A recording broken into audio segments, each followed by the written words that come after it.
Welcome to another deep dive. Today, we're going to be looking at how your personality shapes your work life. Hmm, interesting. Yeah, you gave us a really interesting mix of research articles, your own notes, and even excerpts from the book Personality and Work, Reconsidering the Role of Personality in Organizations.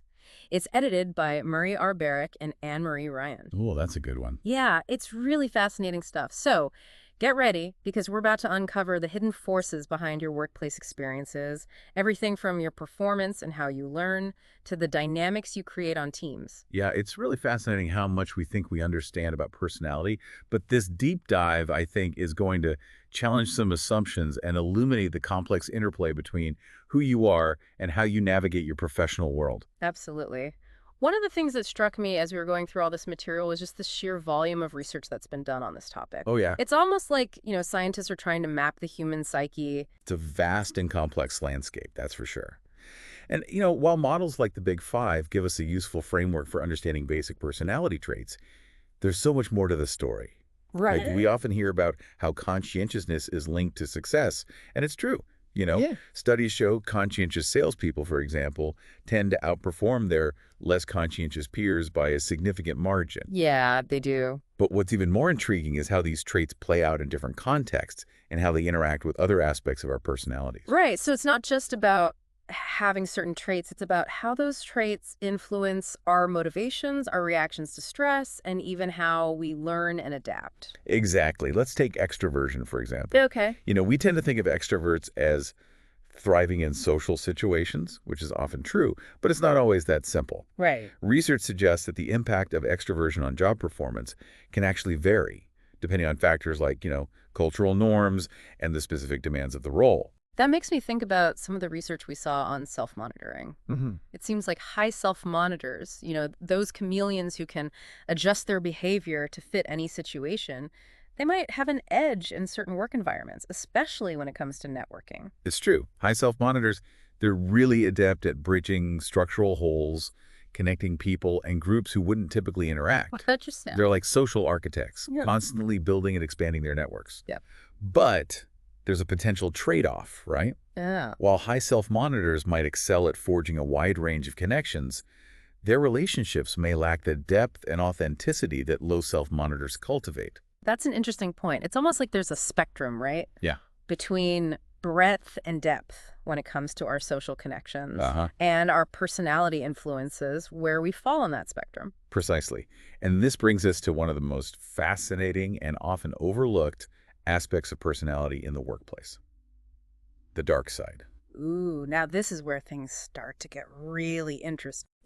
We tend to focus on the positive aspects of personality, but there's a whole other side to the coin. We're talking about counterproductive work behaviors, those actions that harm the organization or its members. Right.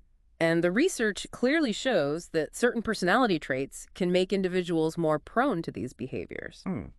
Low conscientiousness, for example, is a strong predictor of things like absenteeism, rule breaking, and even dishonesty. Yeah, I could see how a lack of conscientiousness might make someone more likely to, like, cut corners or shirk their responsibilities. Exactly. And then there's agreeableness. Okay. While we often think of agreeableness as a positive trait, especially in team settings, Uh-huh. it's important to remember that too much agreeableness can actually be detrimental. Oh, interesting. In some cases, it can lead to groupthink, where individuals are so focused on maintaining harmony that they suppress dissenting opinions, even if those opinions are valid and valuable. So it's about striking a balance.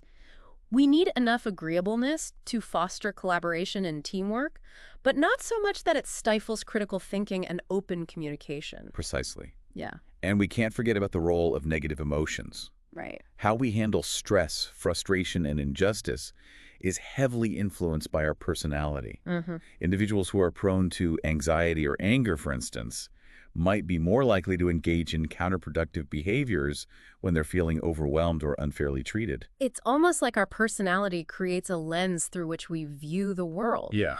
And that lens can shape how we react to both positive and negative experiences in the workplace. That's a great way to put it. Yeah. And speaking of lenses, we need to consider how our personality influences our approach to learning and development. This is an area where I think self-awareness can be incredibly valuable. Oh, yeah. Understanding your own learning preferences, whether you thrive in structured environments, prefer hands-on experiences, or learn best by observing others. It can really help you seek out opportunities and resources that align with your strengths. Absolutely. And it also highlights the importance of creating learning environments that cater to diverse personalities. Right.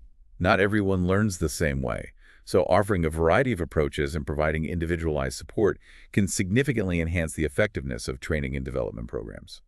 That makes me think about the research we saw on state mastery orientation. Hmm. Instead of just focusing on performance, maybe we should be encouraging a growth mindset Yeah, where learning and development are seen as ongoing processes regardless of our natural inclinations. that's a powerful concept, and it challenges the notion that our personality is fixed and unchangeable. Right. While our core traits might remain relatively stable over time, we can absolutely develop new skills, adopt new mindsets, and even adjust our behavior to become more effective in different work environments. So it's not about trying to change who we are at our core. It's about understanding our strengths and weaknesses and then leveraging that self-awareness to navigate our professional lives more effectively. Exactly, and this brings us to the crucial concept of person-organization fit, or PO fit. Okay. It's about finding alignment between your personality and the culture, values, and work environment of the organization you work for. This is something I hear a lot about, but I think there are some misconceptions about what PO fit really means, It's Yeah, not yeah. just about finding a place where everyone is just like you. Right, Yeah. definitely not. In fact, too much homogeneity can actually be detrimental to an organization. Really? Diversity of thought, perspectives, and approaches is what drives innovation and creativity. So it's about finding a balance between fitting in and standing out. You could say that there are two main types of PO fit: Yeah. complementary fit and supplementary fit. Okay. Complementary fit is about meeting your individual needs, finding an organization that aligns with your values and preferences. If you thrive in a structured environment with clear hierarchies and processes, for example, you might be happier in a more traditional hierarchical organization. Right. But if you value autonomy and flexibility, a more decentralized, flat organization might be a better fit. That makes sense. Yeah. And what about supplementary fit? Yeah. What about that one? Supplementary fit is about finding congruence with others in the organization. Okay. It's about finding a place where your personality meshes well with the dominant culture and the personalities of your colleagues. Hmm. If you're a highly extroverted person who loves to collaborate and bounce ideas off others, you might be drawn to a workplace with a lively social atmosphere. Yeah. But if you're more introverted and prefer to work independently, a quieter, more focused environment might be a better fit. So it sounds like finding the right PO fit is about understanding both your own needs and preferences and the characteristics of the organization you're considering. Precisely. And it's worth noting that PO fit is not just about finding a job where you'll be happy. Right. Research suggests that a good PO fit can also lead to higher levels of job satisfaction, organizational commitment, and even reduced turnover rates. Wow. So it's a win-win for both the individual and the organization. Yeah. And speaking of wins, I'm curious to hear more about the research that's been done on how personality influences teamwork. Okay. We often hear about the importance of teamwork in the workplace, but I'm guessing it's more complicated than just throwing a bunch of people together and hoping for the best. It's definitely more nuanced than that. Yeah. And as we dive deeper into the research, we'll see how certain personality traits can either enhance or hinder team performance. Right. And we'll explore the fascinating concept of team-level personality, the idea that teams, like individuals, can have their own unique personality profile. Ooh, that's a thought-provoking concept. It makes me wonder how much our individual personality contributes to the overall personality of the team and how those dynamics play out in different work contexts. It's a fascinating area of research, and as we delve further into this deep dive, we'll uncover some surprising insights and practical tips for building more effective teams. I'm excited to hear more. Me too. Yeah. It really does make you think about how teams form and function. Yeah. Now, remember those excerpts you shared from Personality and Work? Uh-huh. They mentioned something really intriguing about the differences between research conducted in student settings versus real-world business environments. Oh, yeah, yeah. How those settings can sometimes yield drastically different findings. Exactly. For instance, studies on how easily people can fake personality tests. Mm. They show a much higher rate of intentional distortion in controlled settings. Really? Think about it. If you're a student participating in a study where you're told to present yourself in a certain way, you might be more inclined to manipulate your answers to fit those expectations. Oh, yeah, for sure. But in real-life applicant settings where the stakes are higher Right. and there are, ethical implications, Yeah. people seem to be much less likely to fudge their responses. That makes perfect sense. The pressure of a real job application probably makes people think twice about trying to game the system. Right. And there's another fascinating example related to leadership. Okay. Studies conducted in business settings have found a surprisingly weak correlation between conscientiousness and actual leadership behavior. Hmm. But in student settings, that correlation is much stronger. That is a stark contrast. It makes you wonder if the dynamics of leadership are fundamentally different in those two contexts. Maybe in student settings where the focus is often on academic achievement and following instructions. Conscientiousness might be a more reliable predictor of leadership potential. But in the real world, where leadership involves navigating complex social dynamics, ambiguity, and uncertainty, other traits might come into play. It's definitely a question worth pondering. And, personality in work also emphasizes that we need to go beyond just looking at, the direct, predictable relationships between personality traits and outcomes. Right. They call those main effects. But personality is much more nuanced than that. We've kind of touched on this throughout our deep dive, like how personality can influence our motivations, self-regulation, and even how we perceive situations. Precisely. Personality can act as a moderator. Okay. Meaning it can change the relationship between two other variables. For example, the relationship between conscientiousness and job performance Okay. might be stronger in highly structured work environments where there are clear expectations and procedures. Yeah. But in less structured environments, that link might be weaker. So the level of structure in the workplace would essentially moderate the relationship between conscientiousness and performance. Exactly. Personality can also act as a mediator, Okay. meaning it explains the relationship between two other variables. Maybe conscientiousness leads to higher job performance because conscientious people are more likely to set specific, challenging goals for themselves. Oh, okay.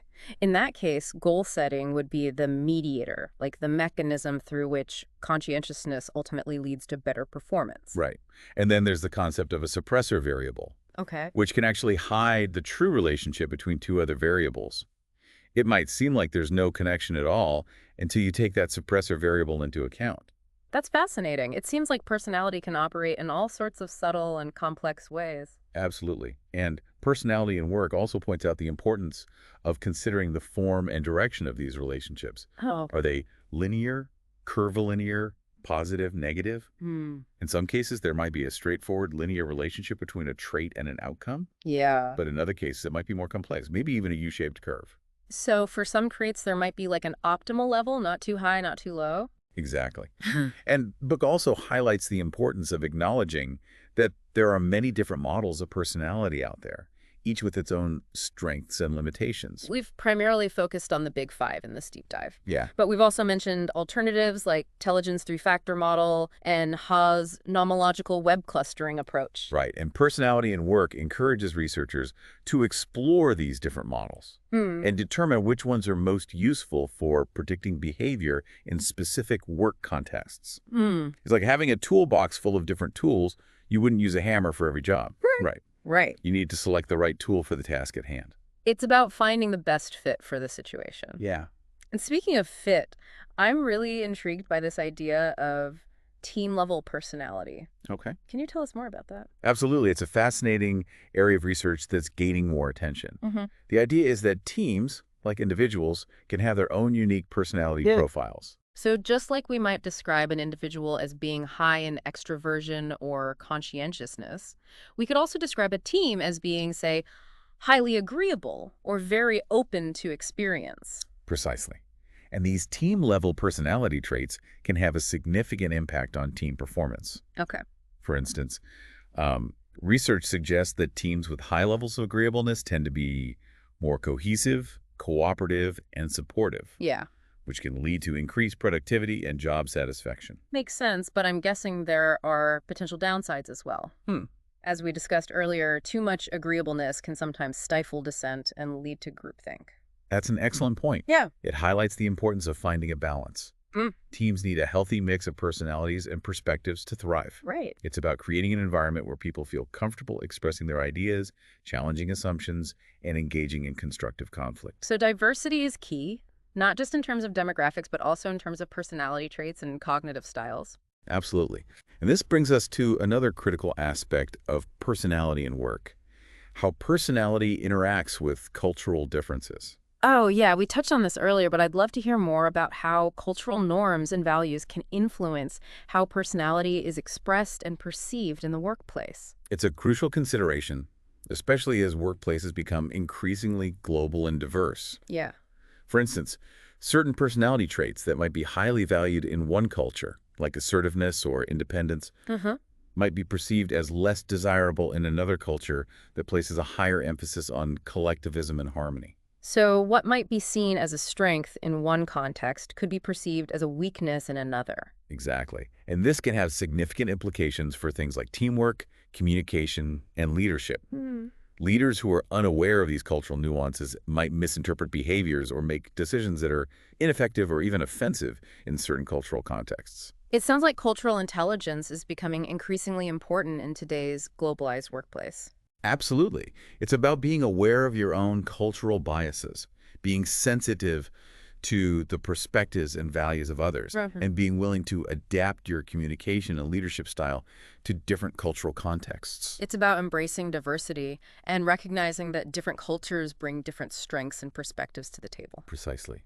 And this brings us to one final but incredibly important consideration: the ethical implications of using personality assessments in the workplace. This is something I've been thinking about a lot, especially as more and more organizations are incorporating personality assessments into their hiring and development processes. Yeah. What are some of the key ethical considerations we need to be mindful of?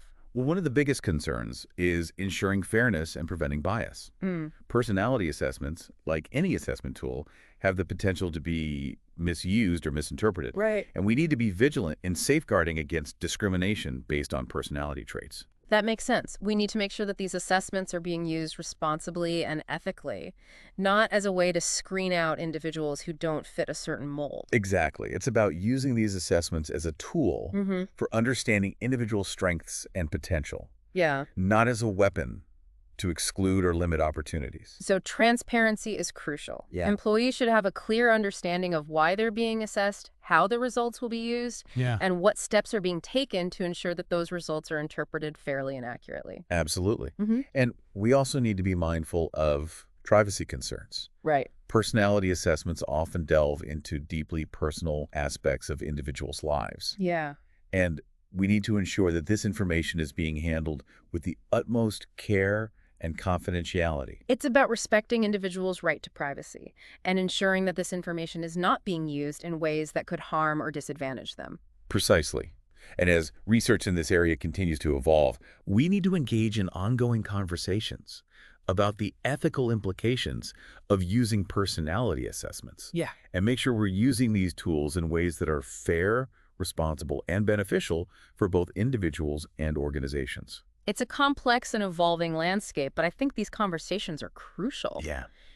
We need to be thoughtful and proactive in addressing these ethical considerations to ensure that personality assessments are used in a way that promotes fairness, equity, and opportunity for everyone. Absolutely. You know, it's like we've been peeling back the layers of an onion, just revealing all these complex and multifaceted ways that personality shapes our work lives. Yeah, and what's fascinating is that this is really just the tip of the iceberg. Right. There's still so much we're learning about the interplay of personality behavior and work environments. Before we wrap up, I wanted to circle back to something you mentioned earlier, those moderator, mediator, and suppressor effects. Oh yeah, those subtle but powerful ways personality can influence outcomes. Yeah, can you refresh my memory on those again? Sure.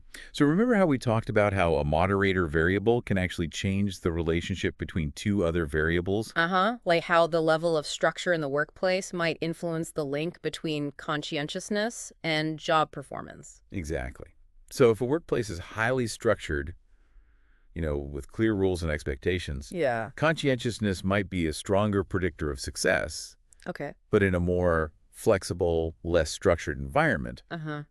that relationship might not be as clear-cut. So it's not just about the trait itself, it's about how that trait interacts with the context. Precisely. And then you have mediator variables, Right. which can actually help explain the relationship between two other variables. Okay. So let's say we're looking at the link between extroversion and sales performance. Okay.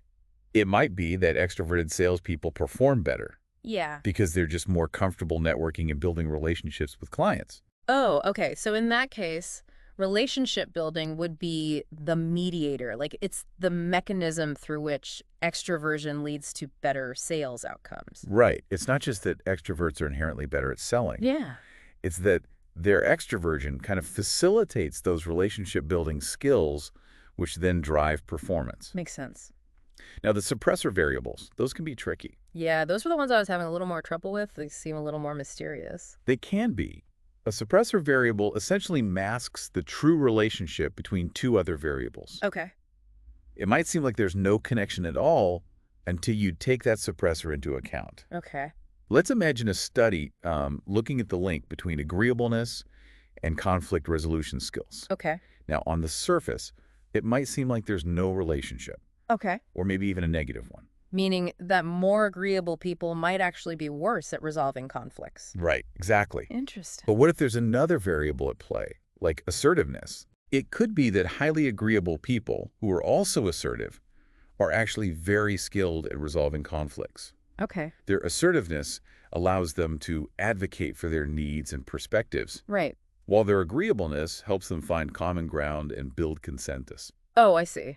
So assertiveness would be the suppressor variable. It's hiding the true positive relationship between agreeableness and conflict resolution skills. Exactly. It's just a reminder that personality is complex and that we need to consider multiple factors to really understand its full impact. It seems like the more we delve into this topic, the more intricate this web becomes. It is. That's the beauty of it. And it highlights the importance of ongoing research and exploration in this area. Yeah. As we gather more data and refine our understanding of personality, we can develop even more effective strategies for leveraging its power in the workplace. Well, this deep dive has definitely given me a whole new appreciation for the complexities of personality and its influence on, well, everything from job performance to team dynamics to learning and development. I'm glad to hear that. I'm already starting to see my own work experiences in a different light. And that's really the goal, to equip you with a deeper understanding of yourself and the forces that shape your professional life. Yeah. So as you continue to reflect on these insights, Mm-hmm. think about the aspects of your personality that resonate most strongly with you. How might those traits be influencing your experiences right now? What steps can you take to leverage your strengths and navigate potential challenges? Those are really fantastic questions to consider. I think so too. Well, thanks for joining us on this deep dive into the fascinating world of personality and work. It's been my pleasure. We hope you've gained some valuable insights and food for thought. Absolutely. And remember, this is just the beginning.